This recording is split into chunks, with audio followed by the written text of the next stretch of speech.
Hello, big dreamers. This is Liz from Big Dream with Liz. If this is your first time here, this is where I give intuitive advice based on what I love, what I'm good at, and what I think you need most, also known as the flavor generator. We have the person, which is your topic of the day category, and there are, I think, 8 options here, and on Instagram there are 12 categories in my story highlights, which you can check anytime to get free inspiration. Very colorful and musical.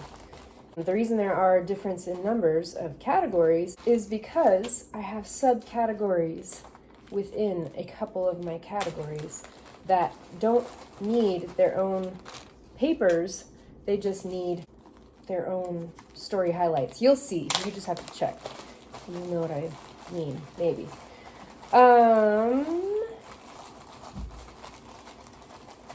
What was I going to say? We have 8 category options for the videos. So we have your person of the day, which is the communicator. The communicator is the topic of the day, number 7.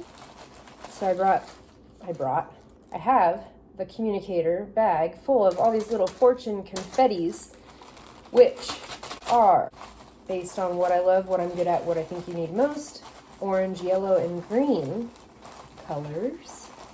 And if you have no idea, if this is your first time here and you have no idea what I'm talking about, I do have another video which explains everything, but I have since added this category, the communicator, so it does not explain the communicator category in that video, but you kind of get the idea otherwise, so it might still be helpful. Ooh, I like this already. All right, I got one of each color, which seems to be happening lately on my videos, at least. The communicator is your person of the day for what I love, also known as your passion, or a passion you might have. Ooh, is that blurry? Is communication. That is really hard to read. Communication. Okay, whatever. That's what it says. Your power, or skill, or talent, or gift is helping others understand. And what I think you need most, or your purpose, is to set clear expectations. So if you can relate to the communicator as a topic or person, then maybe you love communication. Maybe you get frustrated when people don't communicate efficiently, as I do.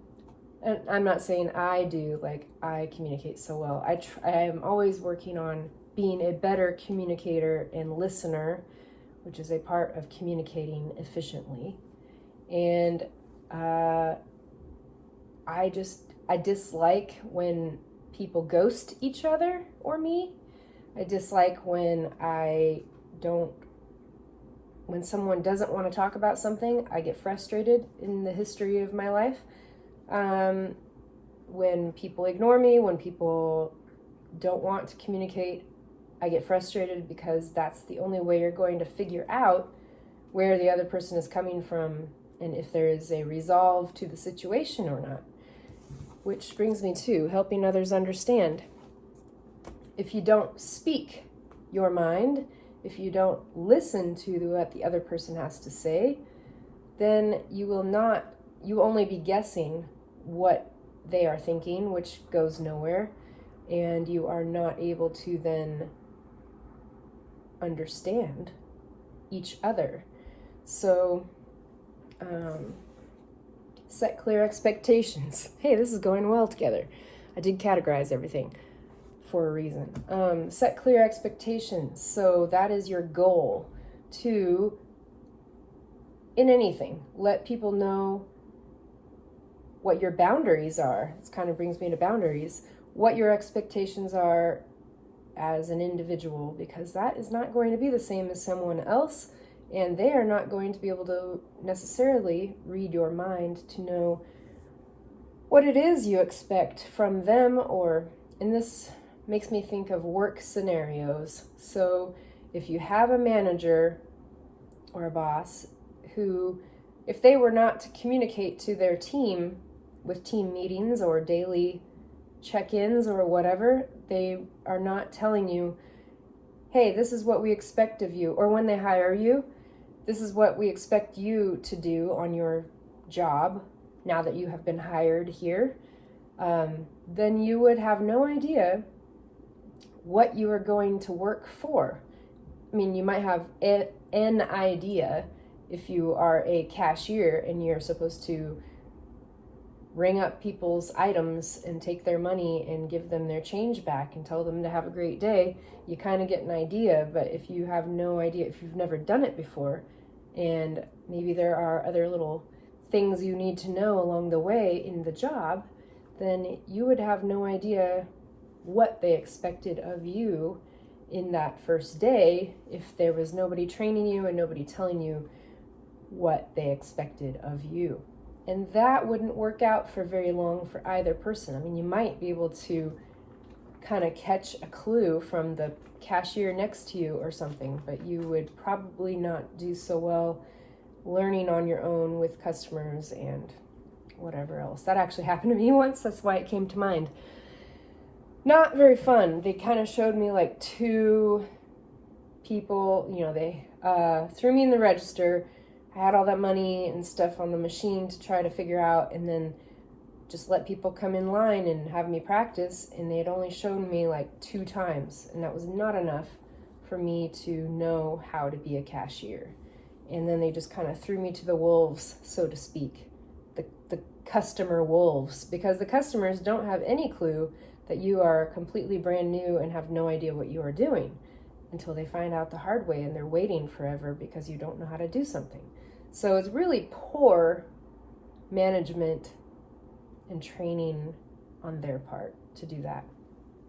That's just an example.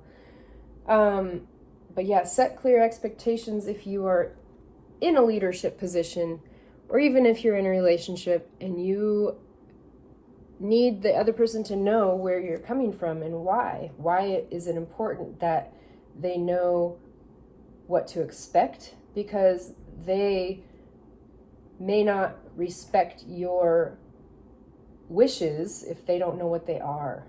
And maybe you don't even know what they are until something rubs you the wrong way with someone, and then you have to tell them, oh yeah, I really don't like it when a person does this, and here's why. And then they can either take it or leave it. They might be offended that you don't like. Okay, here's another example. People who are touchy-feely with people. Some people have a personal bubble that is extended way beyond the average person's bubble, and they don't like physical touch, even on a shoulder, on your back or something. Typically, people these days keep their distance, but there are those random, like elderly women that might put a hand on the shoulder when they're talking to you, and that is a common thing when you're a little bit more old-fashioned, or that's just your love language or the way you express yourself to other people. But some people would take that the wrong way or would be offended by physical touch like that. So in that case, you have to kind of let people know, hey, I don't really like it when people touch my shoulder or back when they speak to me. And then that person can say, well, you're crazy. Or they can say, oh, I completely understand. I apologize. It won't happen again. And those are some examples of good communication with other people that might not be the same as you. I hope they're not the same as you. And they may or may not understand where you're coming from, but if you don't tell them, they will have no idea, and you have really no right to be upset at something they do if you have not told them otherwise. So, as difficult as it may be to communicate things that make you uncomfortable with those around you, or things that you expect them to do or not to do, maybe it is your duty to be clear with your expectations and help others understand where you're coming from with good communication. What else? That's pretty much it, isn't it? Trying to think of a real example because these are kind of cheesy so far.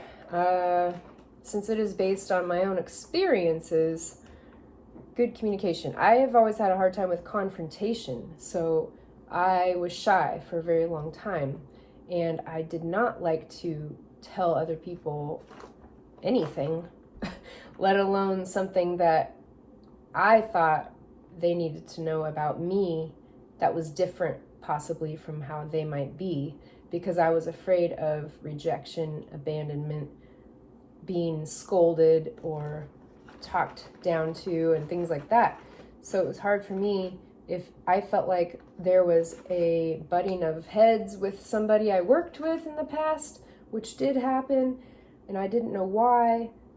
I didn't like that feeling of having to tiptoe around somebody at work because they were just grumpy and I was trying to people please all the time.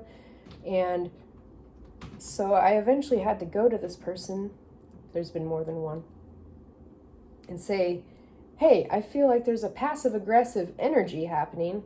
Is there a reason for that? Is there something that I can do that can help our work environment be more smooth and not so tense? Or is there something I did? Is there something I said?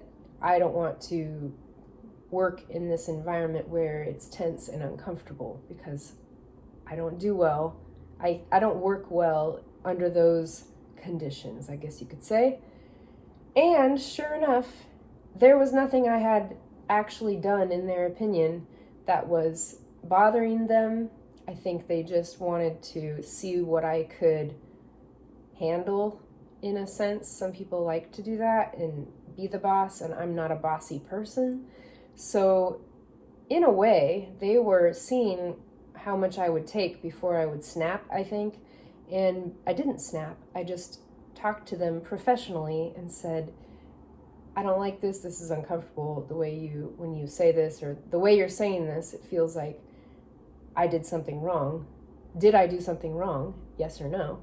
And they say no. Then all of a sudden we were working fine together after that. Like, they were more comfortable and I was more comfortable just because I had stood my ground or questioned their authority in a sense and put them in their place in a way. And I don't know if it was a conscious effort on their part or if it was not, but I knew I needed to say something because it had been very uncomfortable for quite a while.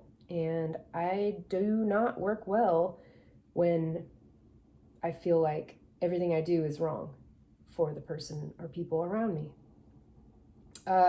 Doesn't mean I need to bow down to their desires and wishes. We just need to communicate through everything a little bit better than we were before and not have weird negative energy floating around us, because nobody works well with negative energy around them, in case you didn't know.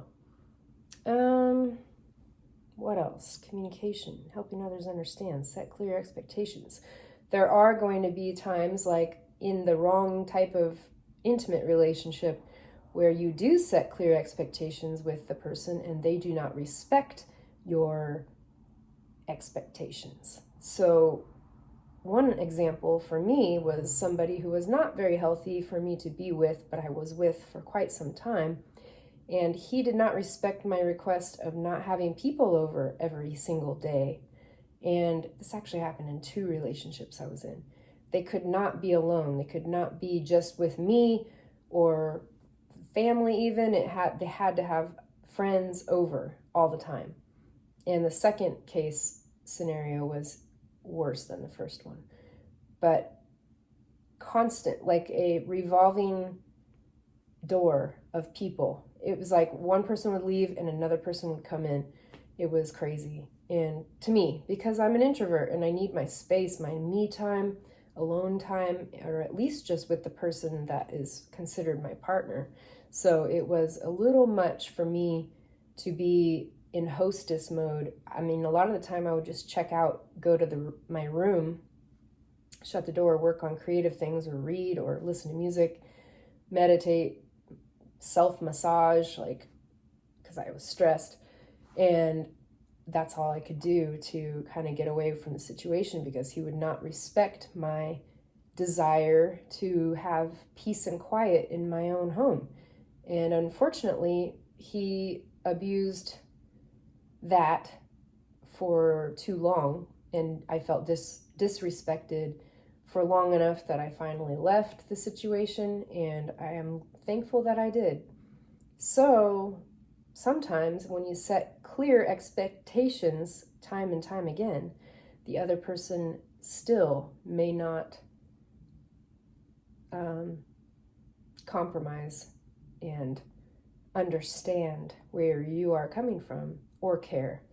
And that is a harsh reality to take, and but ultimately, the sooner you know that somebody does not respect you, the better it is, because then you can find a way out of that situation, and there are better things on the way.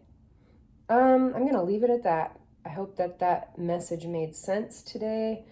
Some of it was a little cheesy. Work-related, relationships, it kind of all applies, but if you're the boss, or if you're the employee, or if you're in a relationship and you need to communicate, just say what you need to say. And if they are not going to accommodate you or compromise, or willing to compromise with you and respect your desires, wishes, or boundaries, then it's time to move on from each other. And maybe they're just using you, and that is a doormat situation that is only going to go so far before you are worn out and depleted and not who you are meant to be in life, and not thriving. So been there, done that a couple times with my own life.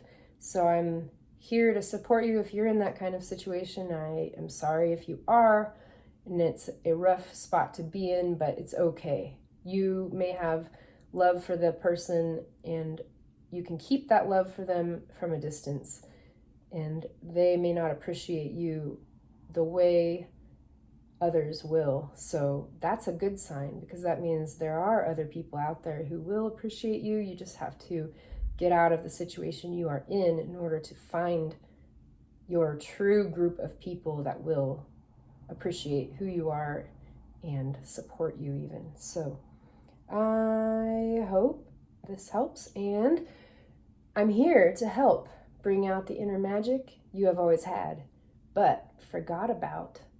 Thanks, and also check me out on Instagram, big.dream.with.liz. Like the video if you like it, share, subscribe to the channel so you can see more videos when I release them. I'm trying to do 2 a week, but it has been 1 a week for quite a while, with 2 every once in a while, but I'm still trying to grow everything. So stay tuned for more. I'll talk to you soon. Thanks. Bye.